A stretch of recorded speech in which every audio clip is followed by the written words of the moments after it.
Yo mga idol, kamusta? Sports Talk PH nga pala.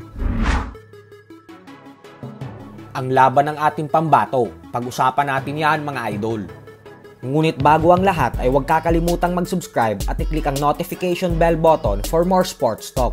So isang malungkot na balita nga po para sa ating mga Pinoy boxing fans. Ito po ay dahil bigong manalo ang ating pambato na si Jerven Mama matapos itong dumayo sa bansang Japan kahapon para labanan ang former 2 Division World Champion na si Hiroto Kogyoshi. Hindi nga po kinaya ng ating kababayan ang lakas ng Japanese fighter na ito dahil tinalo nito si Mama via 3rd round knockout. Dahil dyan ay umabante na ang record ni Kogyoshi sa 18 wins with 12 knockouts at isang talo lamang. Habang si Jerven Mama naman ay lumagapak sa 13 wins with 7 knockouts at 4 na talo. Dahil po dito ay patuloy ang pagdodomina ng mga Japanese fighters sa mga Pinoy boxers sa mga nakalipas na taon. Pero ganun pa man nga po ay may pag-asa pa din tayong makabawi sa pamamagitan ng former 3 Division World Champion Angas ng Pinas, Janrael Casimero. Dahil sasagupain niya po ang former IBF Super Bantamweight World Champion Yukinori Oguni na gaganapin sa October 12 sa mismong baluarte nito. Bukod dyan ay Pilipinas versus Japan talaga ang mangyayari sa October 12. Dahil kasama ni Casimero Dadayo ang ilan pa sa mga matitibay at bigating mga pambato natin na sila Gio Santissima, Froilan Saludar at Vince Paras, kung saan makakatapat din nila ang mga pambato ng Japan sa sports ng suntukan. Kaya naman suportahan po natin ang mga magigiting na pambato natin sa araw na yan.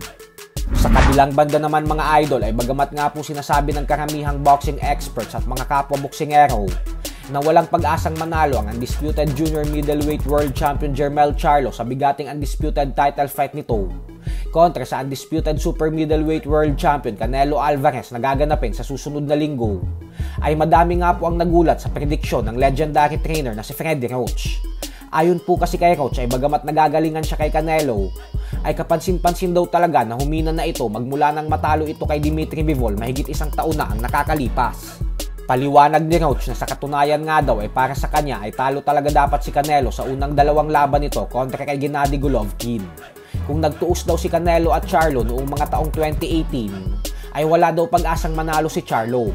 Pero sa sitwasyon umano ngayon ay hindi nakakayanin pa ni Canelo ang fighter na katulad kay Charlo. Nakikita niya daw na knockout ang sasapitin ni Canelo sa laban sa susunod na linggo. Ito ay sa kabila ng si Charlo pa ang aakyat ng dalawang dibisyon upang dayuhin ang Mexican superstar. Ganun pa man nga po ay binaliwala lang ni Canelo ang mga pahayag ni Freddie Roach at bagkos mas lalo itong ginanahan. Giit ni Canelo na excited na daw siyang makalaban si Charlo dahil papatunayan niya umano sa lahat na siya pa din ang totoong king of boxing hanggang ngayon. Hindi naman daw sa minamaliit niya si Charlo kasi alam niya umanong napakadelikadong kalaban nito. Pero sadyang nasa ibang level lang daw talaga siya at ipapakita niya ito sa buong mundo sa gabi ng kanilang sagupaan. Ibang Canelo umano ang makikita natin ngayon, lalo pat isa daw ito sa pinakamagandang training camp na nangyari sa kanyang buong professional boxing career. Hindi daw ito katulad doong training camp niya laban kay Dimitri Bivol, kung saan hindi daw siya nakapag-focus at nakapag-ensayo ng maayos gawa ng kanyang mga iniindang injuries noon. So hanggang dito na lang po muna tayo mga idol. Sports Talk PH, kakaiba ang laban ng